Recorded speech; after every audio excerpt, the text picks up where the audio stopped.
Good day, everyone! Today I will be reading the book If the Shoe Fits by Gary Soto, illustrated by Terry Widiner. So let's get started and let's jump to it.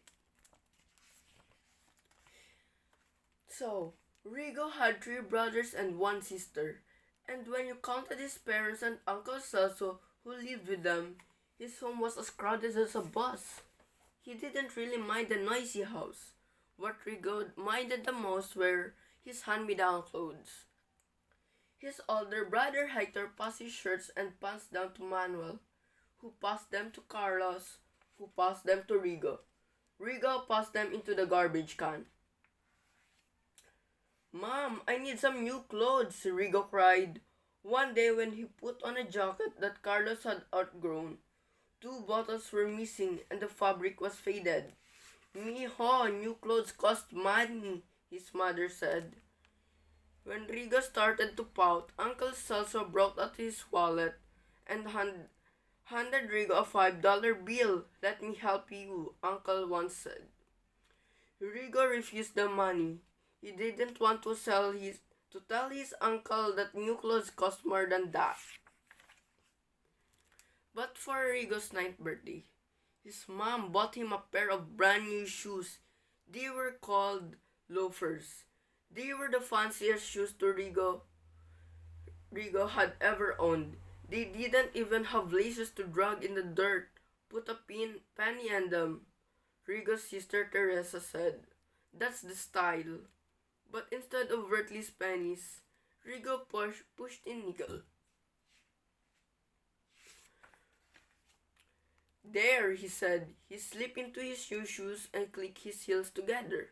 That day, Rigo marched down the street, grinning proudly at his shoes. He liked how the nickels glinted in the sunlight. At the corner playground, some kids were throwing water balloons at each other. Rigo wanted to join them but was afraid he might ruin his shoes. Suddenly, Angel sneaked up from behind and yelled, "Hey, how come you got nickels in your shoes? You ain't rich."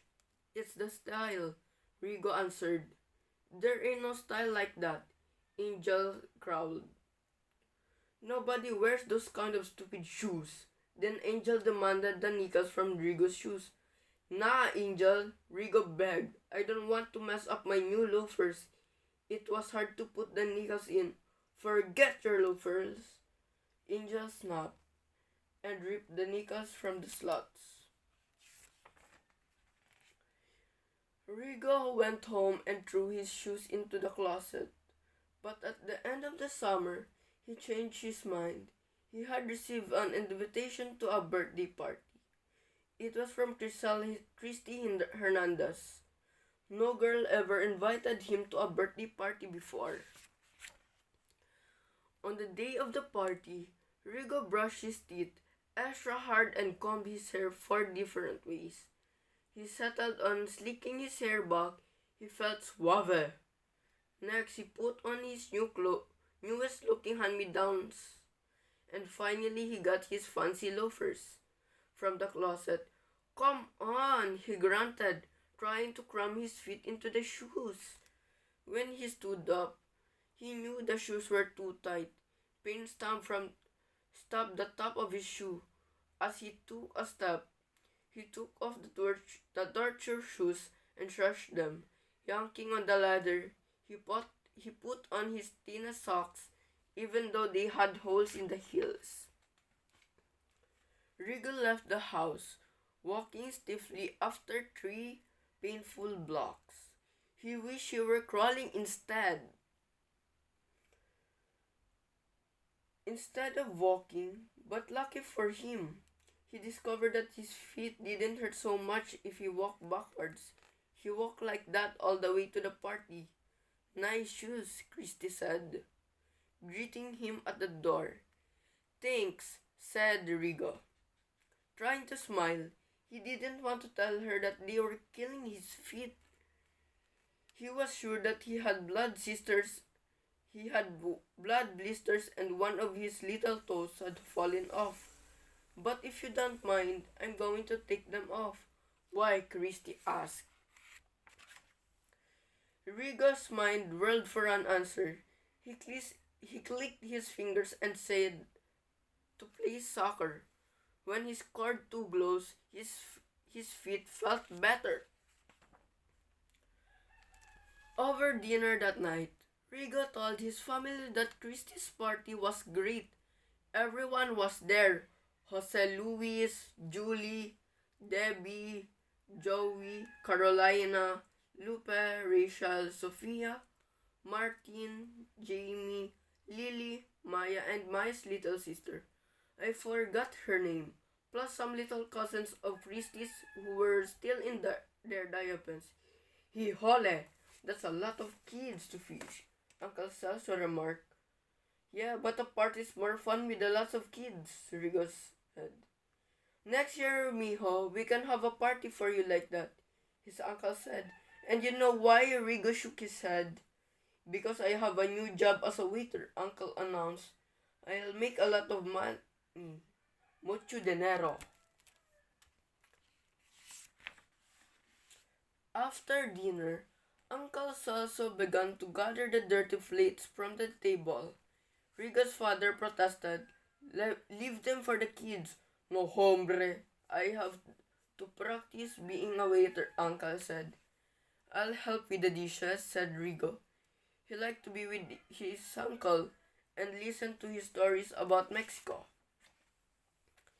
Rigo rolled up the sleeves of his sweatshirt as the two worked side by side. Rigo noticed that he was slightly taller than Uncle. He noticed that Uncle's pants were too loose for him and that his shirt had flecks of paint on it. He looked at Uncle's shoes. The next morning, Rigo brought his loafers to the couch where Uncle slept. ¿Qué es esto? Uncle asked, opening one eye. What is this? A present for you, kind of used, but try them on. Uncle sat up and took the shoes. These are the most beautiful shoes I have ever had, he said. He patted Rigo's cheek. You don't mind if they are hand-me-downs, right? Rigo asked. Hand-me-downs nothing, Uncle said. These are brand new. I can go to work in style. He tapped on the soles and then put them on.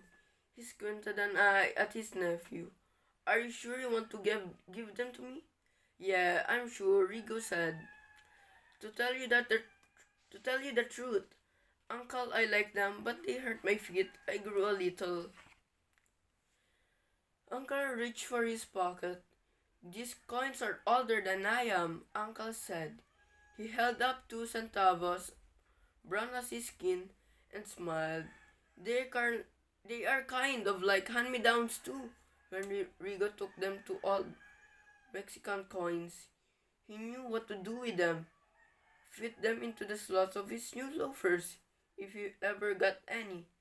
Next time around, he would wear them no matter what people like, Angel said.